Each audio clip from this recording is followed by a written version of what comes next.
Support for Sportspage is provided by First Central Bank, full-service banking from 6 locations in Warrensburg, Holden, Higginsville, and Odessa. More information is available on their Facebook page or at the website firstcentral.net. Member FDIC. By the University Store. The University Store is the official headquarters for Mules and Jenny's emblem clothing, gifts, and UCM memorabilia. Books, office supplies, art supplies, and more are available at the University Store, located on the lower floor of the Elliott Union on the UCM campus in Warrensburg. And promotional support for Sportspage is provided by 1450 Cocoa and 98.5 The Bar. 1450 Cocoa and 98.5 The Bar, the radio home of University of Central Missouri Athletics.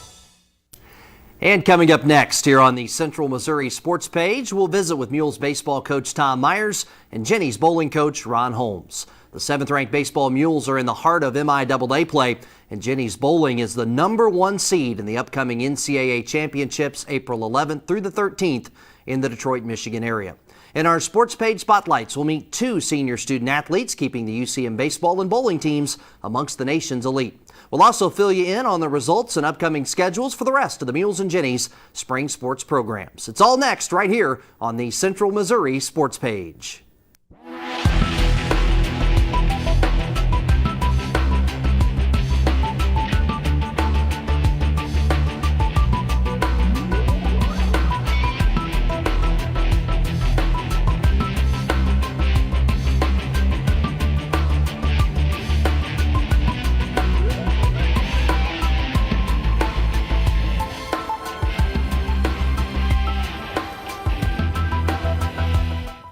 Hello again, everybody. Mules baseball 21-6 right now, 18-5 in the MIAA, ranked 7th in the nation this week in the Division II Collegiate Baseball Newspaper poll. And joining us now to talk Mules baseball is head coach Tommy Myers. Coach Myers, welcome to Sports Page. Thanks for having me. Well, let's go back to February. We opened playing some great D2 teams in gorgeous weather in Houston, Texas at Minute Maid Park, a major league facility, and that felt awfully nice. Early February, 70 degrees, playing on a perfectly manicured field. And unfortunately, since returning to the Midwest, it has been a very tough spring and winter, I know, for your baseball program. Yeah, well, it really has. And, it was a great opportunity for us to get to go to Houston, and something these kids will never forget. None of us will. We'll always remember that opportunity and the success we had down there. Obviously, coming back then to Warrensburg, everybody knows the weather hasn't been ideal, but we've gotten out to play a little bit, and so we'll see as we make a stretch run here into the postseason. Unfortunately, for a while there, we were kind of the bullseye in terms of snow falling on the field, and I think we've lost 10 games due to snow. How has the team handled that? I know it's really tough on the coaches. How have the guys responded to that? Yeah, I think it's kind of hard to answer in a lot of ways. I do know that when we've had opportunities, which is only 4 opportunities to get out on the field and practice, the guys are fresh and they're coming out, anxious to get out on the field and work on some things. I think they're handling it fine. I think from a coaching standpoint, we're limited then in our opportunities to get our team prepared to go play in a great conference and against great competition. And so I think they're a little bit behind the 8 ball because they haven't had that practice time, but they're doing fine and they'll respond. It's all relative, and you just hit on it. We're 21-6 right now, and you've practiced outside 4 times. That's amazing. Well, yeah. I mean, ideally you're out there 2 days a week, in between a day before and the day after you play a midweek and a weekend series, and so we haven't had those opportunities, and it's shown a little bit, and I think in the way we execute offensively and how we play the game defensively. We're just not fresh. It's always the second time somebody tries to do something against us that we're doing it right, and not the first time. And so our lack of execution can be a little bit credited to the fact we haven't been on the field, but we prepare so hard in the fall. I expect these guys to be better, and hopefully we'll get an opportunity to get on the field and get fresh. Well, when you look at your conference and your region, it's imperative to get in games so that you have the number to qualify for postseason, for example, and to compete for championships.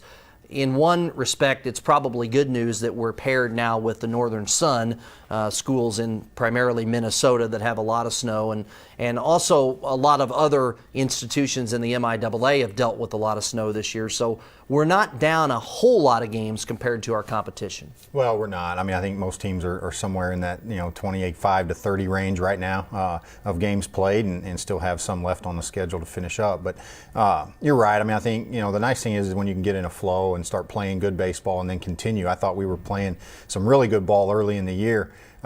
And then you'd sit for 2 weeks and then play and then sit for 2. And so ultimately, we want to play. We need to get out and play. We're traveling to Arkansas to find games, to fit in the schedule. But, I think all in all, wins and losses will take care of themselves if we start playing a little better baseball. Yeah, traditionally, as the weather warms up, Mules baseball warms up. I hope that trend continues this year. We need it to.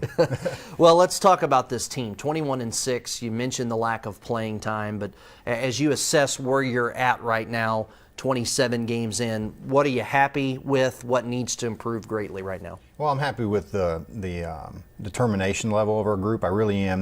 We've lost 6 games, which isn't usual around here this early in the year. But they do. They play really, really hard. Just too many new players in pivotal roles that are trying to learn how to do things. And when you're not playing every day and getting on a roll, it makes it awful hard. And so I'm excited about the group. They're a tough group. They're a great bunch of people, great kids. But I'm a little upset with probably defensively late in games. We don't execute very well.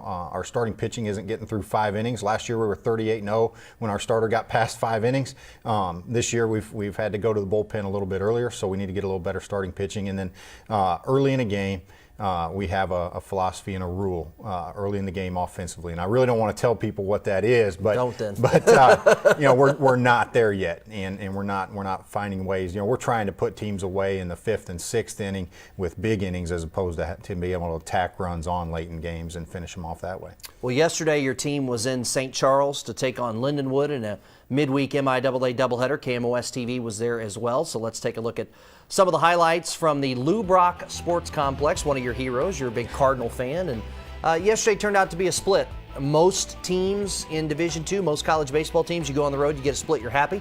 I know that's not the case for you. Yeah, we've split too much already this year, and baseball's a funny game. You win some that you shouldn't, and I just feel like of our 6 losses, we probably let 4 of them get away from us, and yesterday I felt like was one of those.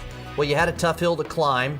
Game 1, looking at some highlights from Game 1, you got a tough start, had to go to the bullpen early, and I know that kind of unfortunately sets a tone and a bit of a scramble mode, but you've got to give credit to the guys. You scored some early runs. You see the offense right now, and then you got really good performance out of the bullpen in Game 1 as well, with Andrew Urban and Jake Heisler coming in, settling down, and pitching really well. Yeah, well, the start wasn't ideal, but Andy came in and really kept us where we needed to be. I think it was 3-1 when Andy came in the game and kept us where we needed to be. We were able to get out of there and win 10-4. Jake Heisler had to throw an inning and 2/3, 30 pitches, 25 pitches.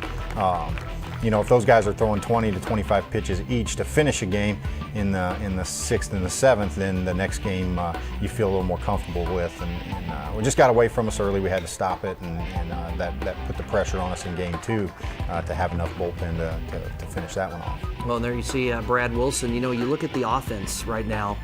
The numbers are pretty good, and there's a lot of guys up and down the lineup really hitting the baseball well for you. They really are. I think the middle of our lineup is driving in runs. The only problem is I think we give in too early in a game. We give at-bats away.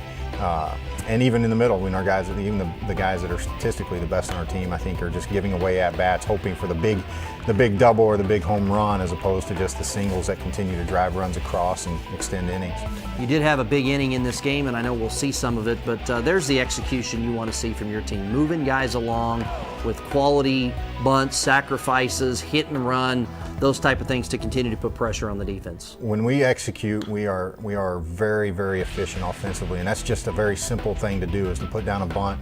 That there's a double right there to score a runner, but it was all set up by the bunt and getting a guy in scoring position and understanding a good pitch selection by Greasehaber to get that ball through the gap. But a base hit, a single also scores him. So that's the one thing you did yesterday. Anytime, like the first inning where they had some momentum, you guys had an ability to answer that, and that's important. Well, it is important, but it's part of the problem also. I think, we're almost answering or reacting as opposed to being proactive and getting our lead built and then continuing to tack on runs. How about that guy, number 13? Boy, he's really hitting the ball well for you. He is. He's having a great year. You know, the approach is really helped Seth, and he's settled in to become a really nice player for us. Well, and Seth, to me, as I look at the team, I mean, there's a guy who set last year and has really done a sensational job and giving you depth at the catching position, which is huge. Well, you have to. You know, we early in the year, well, throughout the regular season, we're going to catch two guys no matter what, and so it's really nice to have two guys be very productive offensively, but most importantly,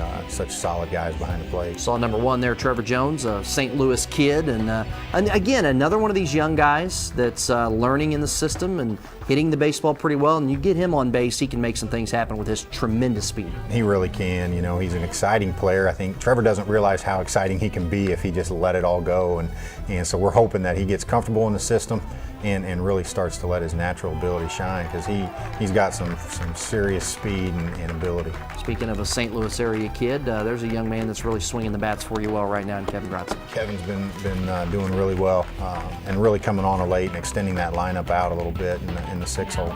Yeah, that's the thing. I mean, you know, again, 21-6 is not a bad record. We're just chasing right now Missouri Western, who we have yet to play. They're having a sensational year, but boy, you know, for a guy like me, I don't travel all the time. I just pull the stats, look at the box scores. The hitting looks really good on paper. Well, on paper it does, and it really is. I think, you know, 7, 8, I think our earned run average against teams that we've played, their earned run average is 8.2. You know, and that's an extremely high total for a college baseball team in the new bat era.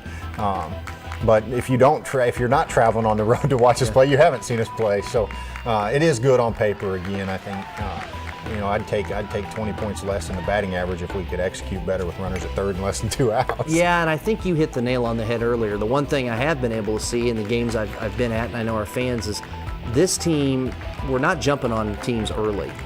You know, maybe yesterday's second game, a little bit of an exception. We got off to a pretty good start and then didn't hold. But for the most part, it seems, if I had to sum this team up, very talented, but we're chasing teams all the time, trying to catch up. Yeah, we're just not executing our game plan very well. You know, you see, it seems like every time we score, they answer, or when somebody else answers big, we'll answer that, but we're not setting the tone and really getting out to a big lead early. There you see the final numbers from yesterday's MIAA Twin Bill with Lindenwood and St. Charles. Game 1, the Mules win 10-4. Game 2, the Lions prevail 11-7. Mules now 21-6, 18-5 in the MIAA, ranked 7th in the nation this week in the Division II Collegiate Baseball Newspaper poll. And you know, this is a very different group. Lost a lot of guys off last year's team that went to the regional championship game and won yet another MIAA championship, but this is a team that's got a lot of talent, and they just have not had a chance to get out and practice a lot, work through some things, but hopefully the weather is going to turn, and a lot of schools in our conference have had to deal with that. And as we look at the MIAA standings, Tommy, you know, Western is really playing well right now. I think 19-1 in the league, and we expected that. I mean, you looked last year at the talent, the pitching on the back end and the starting pitching, some power, some guys that could play defense. They were all coming back. So we knew they were going to have a great senior-laden team this year.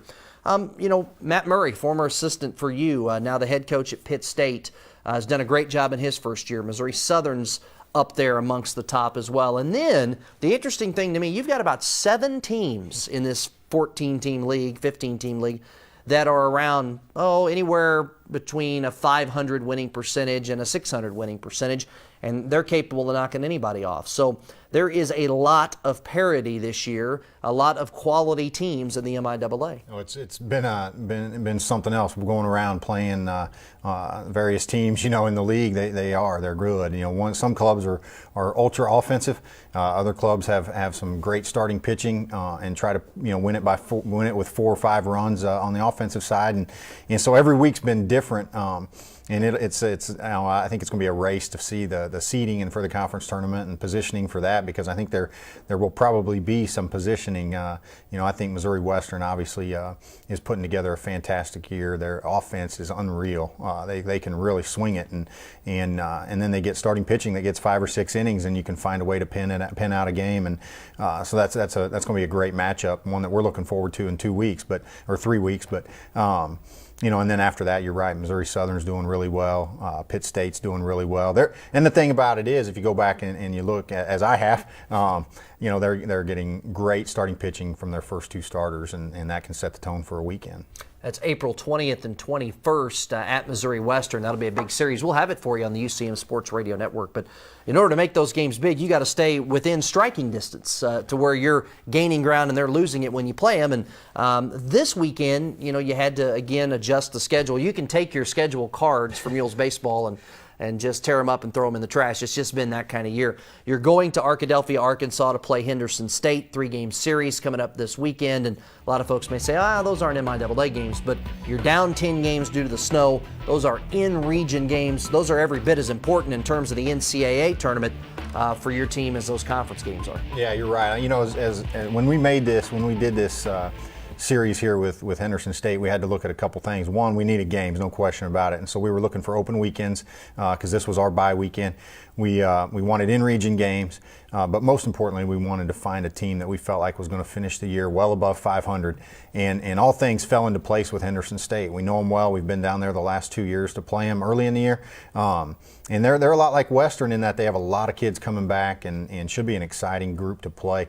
But in a way, as bad as the weather was, this could work out really good for us because we're going to get to go play a great team, challenge ourselves, and know that if we have success, it's going to help our region opportunities. 3-game series, the 6th and the 7th, 1 p.m. both days for folks who want to watch on live stats, or for those of you that may be heading down to Arkadelphia, Arkansas for that. And then next Wednesday, you're in Jeff City to take on Lincoln. We believe that's a 1 o'clock doubleheader against Lincoln. Again, there's been some scheduling movement because of the location and date changing due to them coming to us earlier this year. Now we're returning the favor, going back to them. That's a flip-flop on the schedule. So Lincoln's a capable team. We saw that they went and split with Lindenwood the other day, and you're going to have to be ready to be focused coming up next week in Jeff City. Yeah, you can't let games slip away, and so I think you have to attack each opponent as if they're the best in the country, and we're not doing that yet. We need to find a way to start doing that. I mentioned the seniors earlier from Missouri Western. You've got a pretty good group of seniors on this team, too, though. And John Oropeza, for example, really having a great year. Kyle Grieshaber, who we're going to spotlight, great year, amongst many others. So you've got some good leadership. And that senior leadership, to me, has always been the real key to the sustained success of Mules baseball. Yeah, it all comes down to the seniors buying into what we're trying to do and making sure that the players, the new guys to the system or the younger guys that have been here, buy into it and can play 1 through 9 offensively and defensively on the same page, and have the pitchers back. And so we've got some guys that have been through some tough moments with this club, and guys that have seen the great success of the club, and we need them to step forward now and kind of ride through some of these. I call them tough times when you're splitting 2 weekends in a row or whatever. But it's not right, and they're going to have to help us right the ship a little bit. A couple of interesting things, though. 4 practices outside, and we haven't played at home since March 19th. We missed 10 games due to snow, and we're back home April 13th and 14th against Missouri Southern, so hope you'll head out to Crane Stadium, Tompkins Field for that. Nobody feels sorry for you. No. 21-6, ranked 7th in the nation, and disappointed right now. Yeah, and we don't feel sorry for ourselves either. Sure. I think the thing about it is our 5 home games were in a 5-day stretch too. One night we've had some off days or anything to maybe stay at home and do it. It was a Saturday, Sunday, Monday, Tuesday. We're playing Saturday, Sunday, Tuesday, 5 games in 4 days, I guess. And so we've been on the road quite a bit, and we'll be battle tested by the end of the year. And if you look at it any other way, you're being selfish. It could have been somebody else in the same boat, and we wouldn't feel sorry for them. And our job doesn't change. Our mission isn't changing, and we just got to get better and play better. Well, I want to have you on next week. I hope I have you on next week, but I know with the weather, there's a chance you could have to move some games around. But we'll plan on it for now. Best of luck, and we'll talk to you again soon. Thank you. Coming up next here on Sportspage, we'll get to know Mules senior outfielder, third baseman. He's played some second wherever he needs to play, Kyle Grieshaber. And that's next right here on Sportspage. Exercise. Some people love it, others not so much. New research reveals how we each respond differently to exercise. What if we could customize our workouts to fit our DNA? We need to tailor it to the needs of that individual. It goes against absolutely everything I was taught when I was in medical school. 1.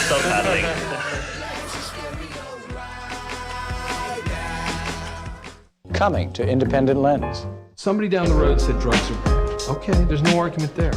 But think about where we are 30 years later. Put them away. Put them away where they belong. We're incarcerating poor people who are drug addicts. The house I live in.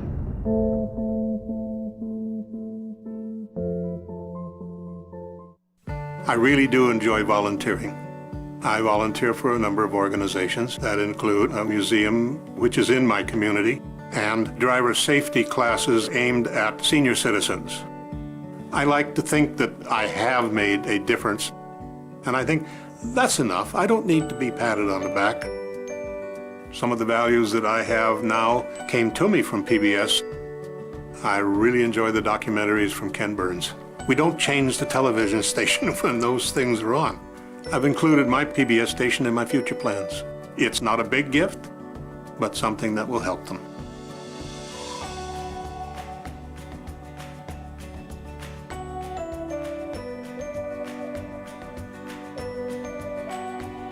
You do not have to be rich to give a planned gift. Every little bit helps. If we can do a whole lot of little bits, then we've done a great service.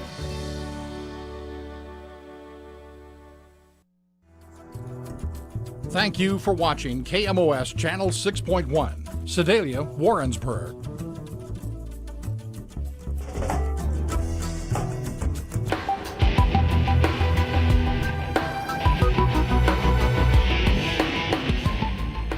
And welcome back to the Central Missouri Sports Page here on KMOS TV Missouri PBS. In this Sports Page Student Athlete Spotlight, we'll get to know Mules senior baseball player Kyle Grieshaber.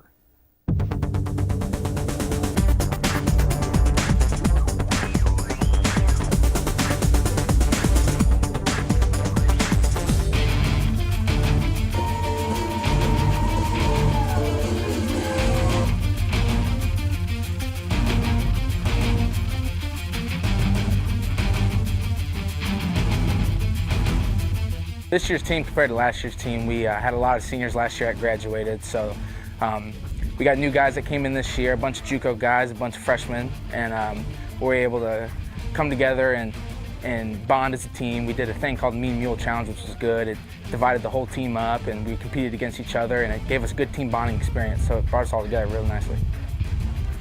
This year, we're fast. We got a real fast outfield. We got a real fast infield. We're a fast team. We steal some bags, and we make things happen on base paths. But we also been kind of surprised. We got a lot of power too. I mean, 1 through 9, we're hitting good, and we got a lot of power going on. So that's a little bit of a difference. But other than that, it's just the same old execution game plan that we've got. Well, typical day in practice. Recently, we've had snow, so typical day of practice was going into the cages and hitting. But you know, we're out here today, and you see we came out here. I mean, I was up here earlier today, and we hit at 2, so we'll hit for an hour, and we start practice at 3, and we have a game plan for each practice, and whether that's certain defenses or whether that's offensive, whatever it is, we practice for about 2 hours, and then we get done, and then later that night, some guys have to do study hall, or some guys go to Bible study, so it's usually the same routine that we do every day, and we build up to games. Minute Maid Park, it's incredible. I mean, I've never played on a major league field before, so it was pretty awesome. We came down there and we went 3-1, so it was nice, and we got a bunch of good wins out of there. And Jim Crane, the owner of the Astros, showed us a great time, and it was a great experience. I really loved it. I transferred here last year. Last year was my first year here, and so I love my coaches. We got a great coaching staff, and everybody from Coach Myers all the way throughout the rest of the staff. It's a great staff. I got a call when I transferred from Coach Murray, who's not here anymore, but I got a call from him, and I met Coach Myers, and I loved him. And we got a new coach this year, Coach Crooks, and he's a great guy. He came from Hutchinson Community College, and we got a great staff. We all love him, and we play for him just like we want to play for each other. I chose UCM because it was a great fit at the time. I wanted to go somewhere and have a new experience, and I loved the coaches. I loved coming here and playing in front of these people every day, and I love the guys, I love the town, everything about it. It was a good fit. Well, I got pied in the face earlier in this interview, so the relationship with my teammates is pretty good. I enjoy it. You know, we're all brothers pretty much. We get under each other's skin, but we also love each other, so it's just a love-hate relationship pretty much. Oh, my personal, I guess, playing style is more of I just like to be me out there. I try not to do too much. sometimes you can get caught up in trying to do too much and not be who you are as a player. So I just try to do what I know my strengths are and try to go out and compete every day. Whether I'm feeling 100% or I'm feeling 150%, I'm giving my all that day. So anything I can do to help this team win is what I got to do. Well, to really succeed this weekend, we got to execute. Coach Myers preaches execution all day, every day. So if you can't execute throughout the ball game, if you can't score runs, you're not going to win ball games. I mean, we got a great pitching staff, and they come out and they shove every day. And if we can't execute and get runs behind them, then you're just not. It's hard to win ball games that way. So we come out every day and we execute our game plan and we do what we know how to do. That's what will take us to the next level. My parents have been with me throughout my whole life. My dad's kind of the hard one, kind of hard on me, telling me to get it going when I need to get it going. My mom's kind of the soft one that helps lift me back up. So it's baseball's a tough sport. It's a marathon. It's not a sprint. So the more you can maintain a positive focus and be optimistic, the better it is. So my parents have done a great job of helping me remain positive throughout this whole season of my life. My father played baseball at Wichita State. So I guess my start in baseball really came when I was young. Just like any other kid playing t-ball or playing wiffle ball in the backyard with their mom or dad, that's really just probably where it came from. I don't really know. I just started picking up the baseball. Well, we got a great team this year, and I love every one of these guys. I love playing behind every one of these guys, and we all really play for each other, and we do a great job of that, and we compete. We compete really hard, and it's a great senior season, and I'm loving it right now.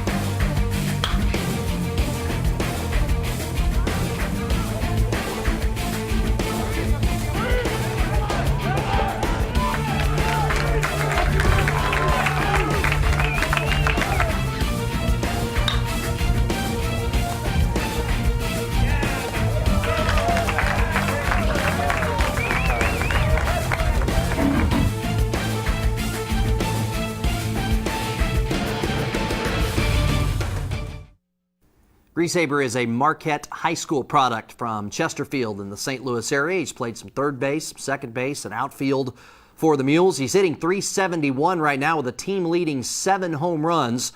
His Mules are 21-6 right now, ranked 7th this week in Division II. They've practiced outside 4 times, and they haven't been at home since March 19th. But home games coming up, hopefully good weather as well, beginning March 13th and 14th, or April 13th and 14th, rather, against Missouri Southern. Coming up next on Sportspage, we'll take a look back at how Central Missouri spring sports teams performed this past week, and we'll look ahead to the NCAA National Championships with the head coach of the #1 seeded Jennies bowling team, Ron Holmes. All of that's on the way when Sportspage continues right after this. That's cool. One man, one Harley. We are ready to go. One surprising look at the land of the free. I'm Peter Sagal, and I am taking a journey across the country to find out how the Constitution works in the 21st century. I am so tweeting this. Cracks are showing in the Bill of Rights. Technology's putting them there. Constitution USA with Peter Sagal.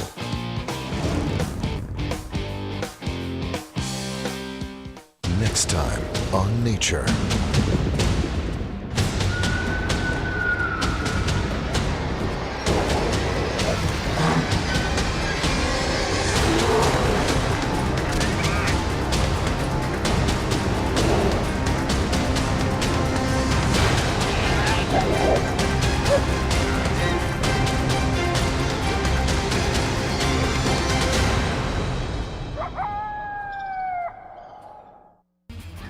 Load up your golf clubs, grab your spikes, and head out to the first tee. As our way of saying thank you for your financial contribution at the $50 level or higher, KMOS will send you a member card. In addition to great discounts at restaurants, attractions, and bed and breakfast all across Missouri, the member card also offers 2-for-1 greens fees at several Missouri golf courses. Improve your swing while taking in beautiful lake vistas. Or experience the Rumble at America's only golf course above an active mine. Take your game to the next level by playing around on us. Call 1-800-753-3436 and support KMOS TV, Missouri PBS. Thank you.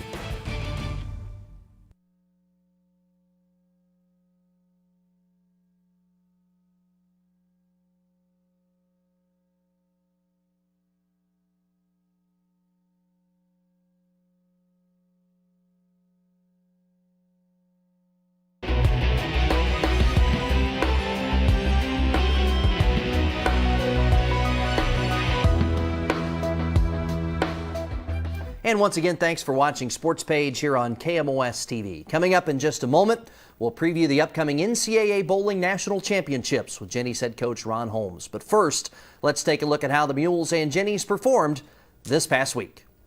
And we start with the Jennies softball team. They split a midweek MIAA twin bill with Emporia State Wednesday at the South Rec Complex in Warrensburg. The Jennies fell 2-0 in game one, came back to defeat the Lady Hornets 6-2 in the nightcap. It was the Jennies' first win over Emporia State in softball since 2009. Jens got a solid pitching performance in the circle from Katie Shockley in game two to get the win. Jens are now 15-13 overall, 5-7 in the MIAA. Two-time national champion Brent Vogel from out of Jeff City, Helias, won the decathlon last weekend at the Bobcat Invitational in San Marcos, Texas, scoring 7,274 points. Vogel is ranked number one in Division II in the decathlon, and he was the MIAA Field Athlete of the Week. Meanwhile, at the Wash U Invite in St. Louis, Kearney product Dalton Moberly posted the fifth fastest time in Division II so far this year in the 5,000-meter run. Most UCM track and field student athletes opened the outdoor season Saturday at the Pitt State Open down in Pittsburgh, Kansas. 6 Mules and Jennies produced NCAA provisional marks. Junior Mary Riley posted an automatic qualifying mark for nationals in the javelin with a throw of 152 feet, 3 inches. The Mules golf team finished in 12th place against an excellent field at the Barry Buccaneer Invite in Miami Shores, Florida earlier this week. Freshman Travis Mays was the Mules' top finisher in 20th place, shooting 4 over par for the event. The Jennies bowling team found out last week that they'll be making their 10th consecutive trip to the NCAA Bowling National Championships. The Jennies will be the number 1 seed in the event for the first time in program history. Joining us now to talk about the team and the upcoming NCAA Championships is Jennies head coach and 7-time National Coach of the Year, Ron Holmes. Ron, welcome back to the show. Thanks for having me. Well, it's something I know you never want to take for granted. Congratulations, 10th straight trip to the NCAA Championships. I know that's a streak you're very proud of. We are, and we feel very fortunate to be able to be there each year. It's something that we do take for granted, but then each year it's tougher and tougher to get there. So, I know each team has a story, and I know the story's not written yet for this team with the championships, but to this point, what's the story of this team? You know, I know you remember something about every one of these 10 teams, but what is it about this team that maybe makes them so good?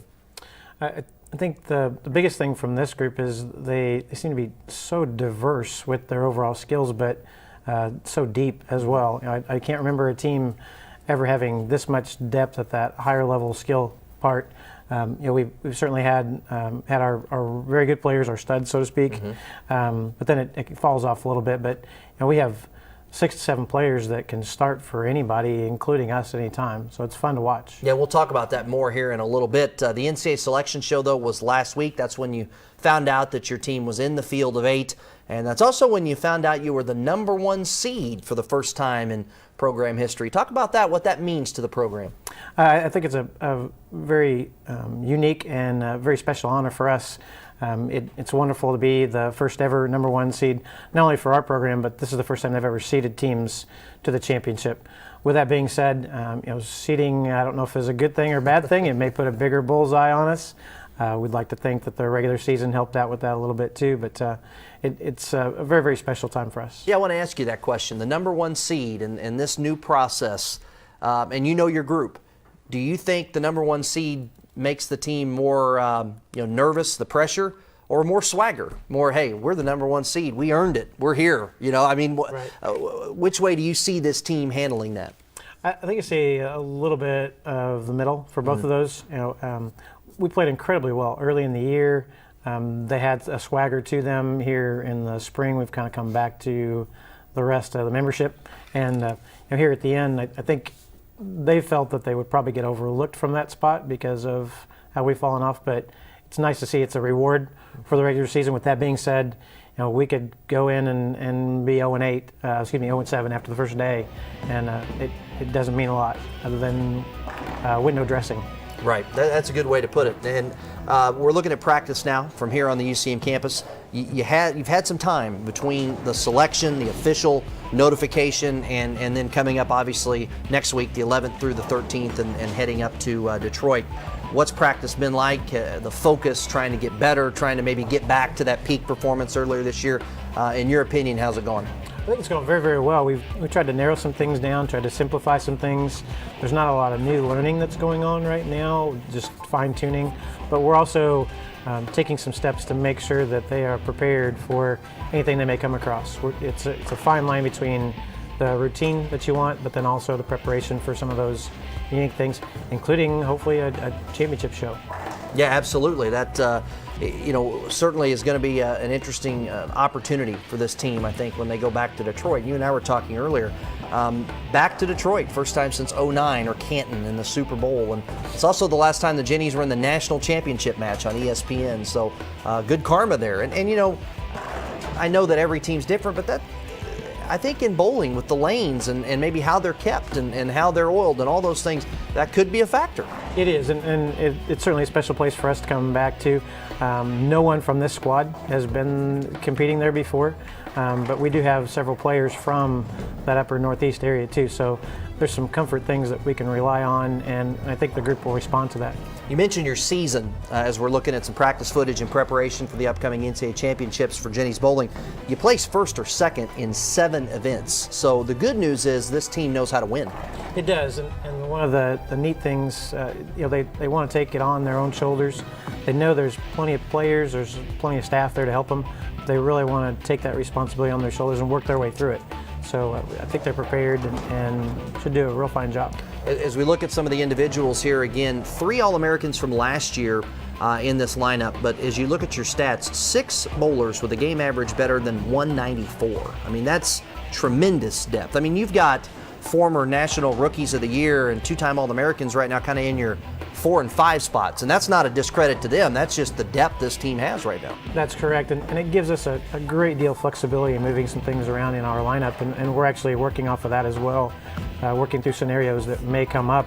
That's where we can shift people around and really exploit the depth and the talent that they have. It's at key times. I mentioned the 6 bowlers at 194 or better average. For the viewers that probably don't know, how many bowlers can you take? How many can you utilize at the championships?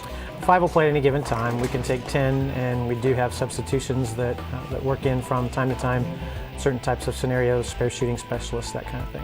There you see it, Detroit, Canton officially, the Super Bowl, the NCAA Women's Bowling Championships. Jen's the #1 seed in the event. And one thing the NCAA has done a great job with the bowling championship is the coverage. It's going to be on NCAA.com.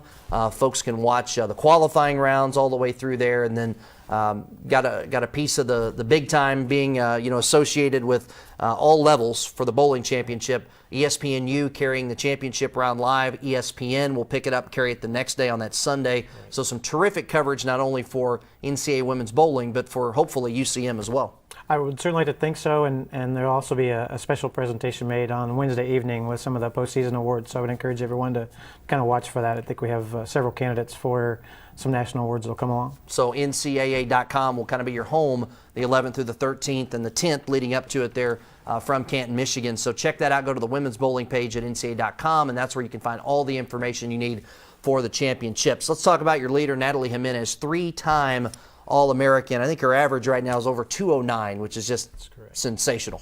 It is. It's amazing. And she came into the season with a back injury where she had some off-season surgery, and she was pushing to get back on the lanes. Once she did, she never let up, and it's been a lot of fun to watch. I think last year was maybe a little bit of an off year for her, but she's come back and finished up her career tremendously. On the other side of things, I guess good for the coach, Mary Wells is a freshman. 208.61 average. She came in here, though, as a very nationally recognized player. Did you expect her to be this good this early? I was surprised that she was able to be as consistent, but then again, nothing surprises me from her. She has that rare find of maturity and even leadership as a freshman, but her on-lane skills are beyond what most people are as even first, second, and sometimes even third-year player. So that's been a great resource for us, and she's the one who we move around the most, maybe one of the key elements in addition to some of our returners. And regardless of the sport, you got to have your superstars, but the core is where you win or lose championships. Not to put any extra pressure on them, it's just the nature of sport. It's the team, and you've really got 4 kids there, a couple seniors, and then a couple national award winners like Kara Richard and Gabriella Mayfield that are all excellent, and if they can be excellent with those 2 previously mentioned student athletes, that's when you have a chance to win the #1 ring. That's correct, and Kara and Gabby are All-Americans as well, but I think the team will go as the seniors go. So individuals like Larissa Lanto and Kelly Schrader and Natalie, of course, will be the ones that will drive us along. And they're the ones who have, I think, really been the consistent and key cog this year, helping hold everything together and doing their part. Take us through the field of 8. The Jennies, the number 1 seed. Talk about the other teams that'll be there. Sure. University of Maryland Eastern Shores is the number 2 seed, 2-time defending national champion. It's no surprise that they have returned again. Nebraska, number 3. Again, they won in 2009 against us at the same facility. So we are the 3 teams that have been to all 10 championships. So it'll be a tight race with those, but anyone can win. Vanderbilt, Sam Houston State. There's a new one with Wisconsin Whitewater Division III institution, Fairleigh Dickinson, who is a 2-time national champion. All those can come in and do a great job. You've been through a bunch of these. Talk about just briefly the format for fans from day 1 to the end and what it's going to take for your team to have that shot on Saturday for a championship. Well, we'll open up by playing against the Fairleigh Dickinson Knights. They're the number 8 seed, and that first day is all team games. So we'll play a regular team or 5-person format. It'll be a round-robin schedule. We'll play all the competing teams there, finish up with against Nebraska, and then that'll seed us into a bracket. And the last 2 days of competition are match play bracket with our Baker format. So first day, everyone plays a full game. Last 2 days, it's the Baker, where you're just doing 2 shots per game and add up the scores. So there's momentum swings back and forth with the Baker format leading into the finals. No doubt you got to be hot all 3 days, but day 2, that's the swing day, isn't it? That's where you make it or break it. I mean, seeding doesn't really matter if you can play at a peak level. Seeding certainly helps you get through that bracket, but day 2 to me seems like the big day. It does, especially the morning session. All these teams have seen each other during the year, so no one's new and no one has new stuff that they're going to be throwing out there. You got to perform and play well, not only against the teams but the lanes, and then they'll change a little bit too. So you got to be ready to go and be competing against anyone anytime. NCAA's done a pretty nice job too. I think we've had a chance during the 10 straight opportunities that you've had to make the NCAA championships to watch the coverage and how they promote it. I think they've done a nice job of making it more fan-friendly, making it a little more understandable for the fan. I remember the first years, which 10 years ago, think about how much the internet's changed even, but it was one camera and kind of showing a bunch of stuff, and you really didn't know what was going on. Oh, there's our team. But now they put the scores up. It's very well done with multiple cameras. Carried through to ESPN, who does a tremendous job, as you would expect with it. But they've done a nice job of making the fans understand what they're watching.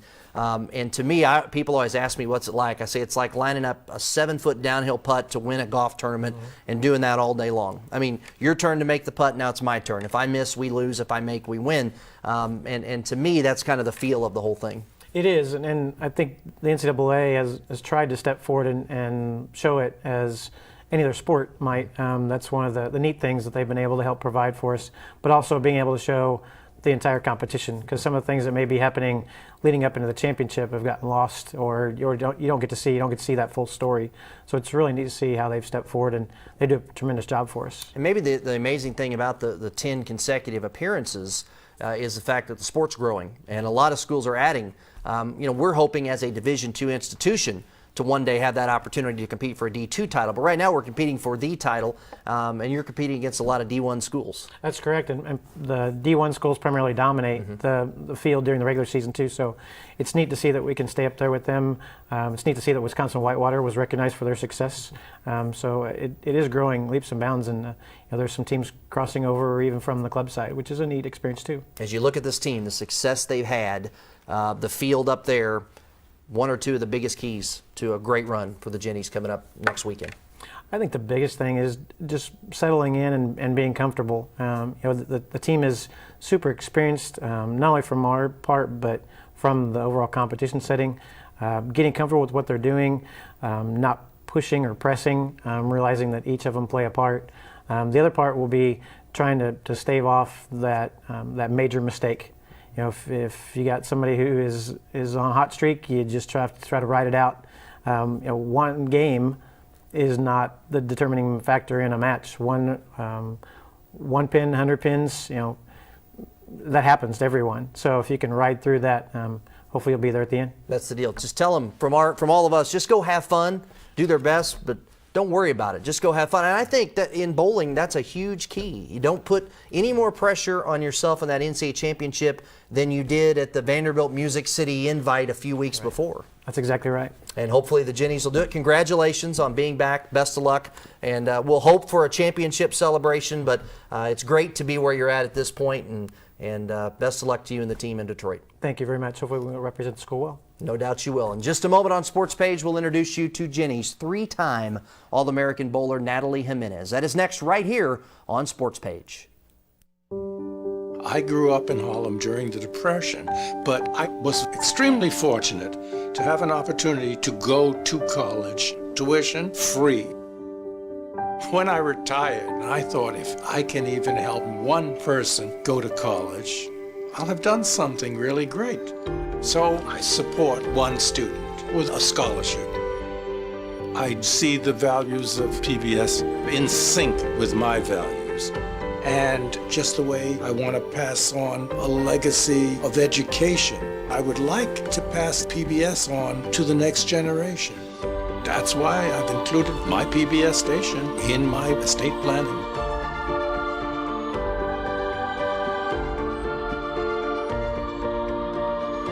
I like to think that PBS is concerned with our soul. If your soul is in the right place, you're giving back. KMOS TV salutes the many businesses and corporations that have supported this public television station. Whether it's through program underwriting, volunteer commitment, in-kind donations, program development funding, or event sponsorship, Central Missouri residents are the beneficiaries of their contributions. Kids programming, news programming, fine arts presentations, cooking shows, musical entertainment, educational programming. All enhanced and improved because of our business and corporate partners. See how your business can become involved in the support of public television and KMOS TV. Contact me today at 573-814-9208 or Beasley at KMOS.org. Also, you can find us and like us on Facebook.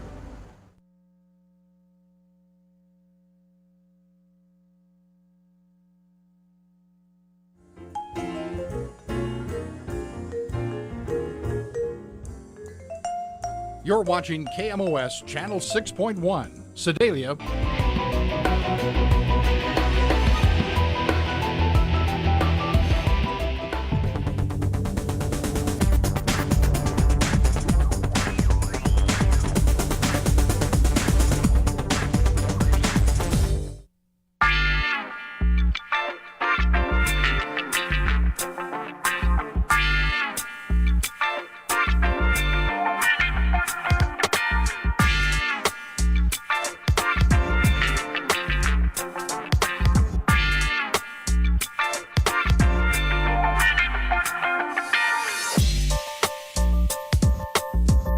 I started bowling when I was 3. It runs in my family. My grandparents bowled, my aunt and uncle bowled, and kind of just happened that my sister and I picked up bowling. I knew in high school that I wanted to bowl for a college, and I kind of looked around and did my homework in Central Missouri. I love the campus and joined the bowling team. So, I'm actually from Los Angeles, California. There's no bowling colleges that are good on the West Coast, so you either have to go East Coast or Midwest, so I ended up coming here. The recruitment stuff, it happened so randomly, happened within a month. I contacted an alumni, Brianna Caldwell, and she got me in touch with Ron, and he had actually been trying to recruit my sister and I for a while, but the communication was off, sending emails to a wrong account. And I got in touch with him. He told me to come fly out, look at the campus, and I signed within a month, and then I graduated like 2 days later. My experience for bowling here, it's been fun. It's been a roller coaster. I mean, just like any other sport, you love it, you hate it, you love it, you hate it. I wouldn't trade it for anything, though. I mean, the people that I've met and the friends I've made, I love it here. My progress has been up and down. I jumped in kind of, my freshman year didn't go as well as I wanted. Things happened that I just wasn't a fan of. My sophomore year, I bowled really, really well. Junior year, I had a back injury.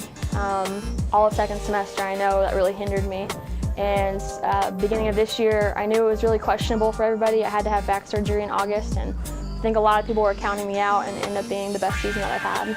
My goals here that I set for when I came to UCM, I told Ron when I signed I'd give him 4 national titles, and I didn't realize how hard it would be.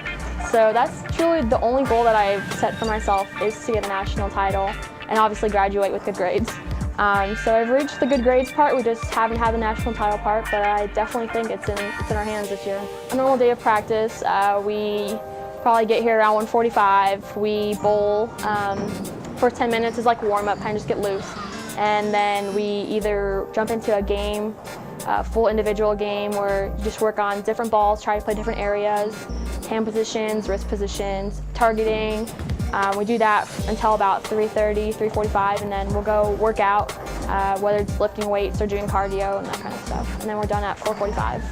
My opinions on being ranked #1 is I absolutely hate it. I think it puts the biggest target on us, but we've definitely earned it, so I know it belongs to us and not any other team. So we just have a bigger target on our back, and I'm kind of okay with that. Ron will help us do great by pushing us out of our comfort box. I know he does that a lot to me. I'm a comfort player, I like to be in my comfort zone, and he definitely tries to push me around a little bit and irritates me, but I know it's for the better. I see the tournament going really well for us. We've definitely been a grind team this year. I actually see us winning a title this year, and it's the first time I can actually say it and actually mean it. I mean, we've got this, I know we do. My playing style I think it's changed over the years. I think when I was younger, I was more aggressive and in your face, and now I've definitely stepped back a little bit, and I'm try to keep to myself and kind of be a little calm. But I'm definitely in your face when we're doing good, and I know we're doing good. My major is psychology, and once I graduate my undergrad, I'm going to be getting my master's in general psychology on campus at UCM, and then I plan to go get my doctoral in counseling psychology with an emphasis in sports psychology, so I can turn that all around and help other bowlers, because I think it's all mental when it comes to bowling.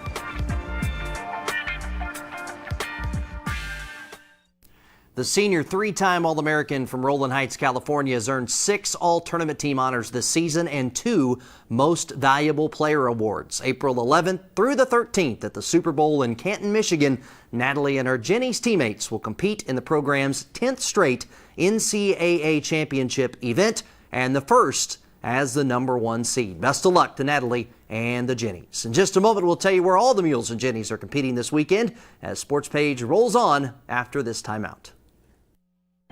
PBS has always played a big part in my being a good citizen.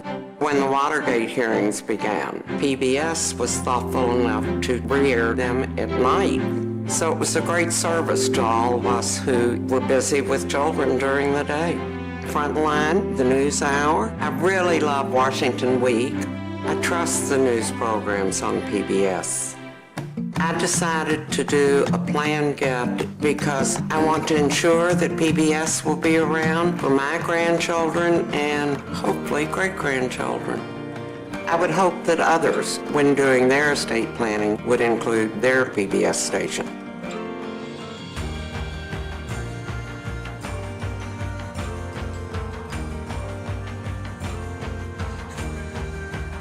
My PBS station is part of my community.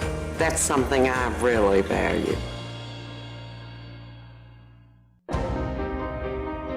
Who says we can't know how a Civil War soldier felt, or what it's like to change the rules of the game?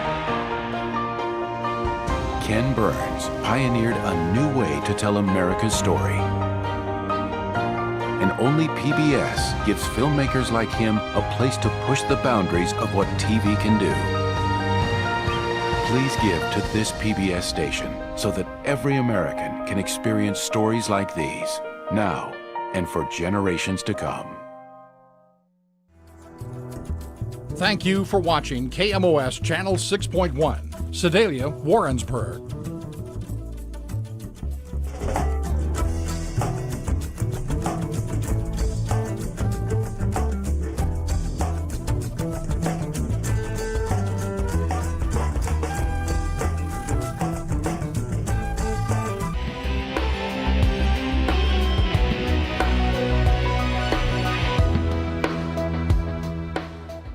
For one final time this week, welcome back to the Central Missouri Sports Page.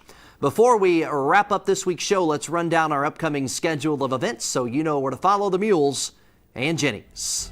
And it's a busy time at home for Jennies softball, hosting Augustana in a 1 o'clock regional twin bill Thursday at Jennies Field at the South Rec Complex. Friday, this is a change to the schedule due to impending weather. Friday, Truman comes to Warrensburg for a pair of conference games beginning at 4 p.m. Again, that doubleheader originally scheduled for Sunday. On Saturday at 1, the Jennies will host Lindenwood in an MIAA doubleheader at South Rec. Then next Wednesday, the Gens are in Bolivar to take on SBU at 2. The 7th-ranked Mules baseball team will be in Arkadelphia, Arkansas, Saturday and Sunday for a 3-game in-region series against the Reddies of Henderson State. Next Wednesday, the Mules will be in Jeff City to take on Lincoln. The Jennies bowling team, again, has earned the #1 seed at the NCAA Women's Bowling Championships, April 11th through the 13th at the Super Bowl Lanes in Canton, Michigan, near Detroit. You can follow it at ncaa.com. And, of course, the finals on ESPNU replayed on ESPN. 10th straight trip to the NCAA Championships for Jennies bowling. The UCM track and field team will participate in the Emporia State Relay Saturday in Emporia, Kansas. The MIAA leading Mules golf team will head for Columbia, and the club at Old Hawthorne Monday and Tuesday for the Bazoo Tiger Invitational. And the Jennies golf team will be in Waterloo, Iowa Sunday and Monday for the Upper Iowa Invitational. And with that, we wrap up this edition of the Central Missouri Sports Page. Hope you enjoyed the show. We invite you to tune in again next week to learn more on the UCM Mules and Jennies. Until then, for our entire crew, this is Sean Jones saying thanks for watching the Central Missouri Sports Page here on KMOS TV, Missouri PBS.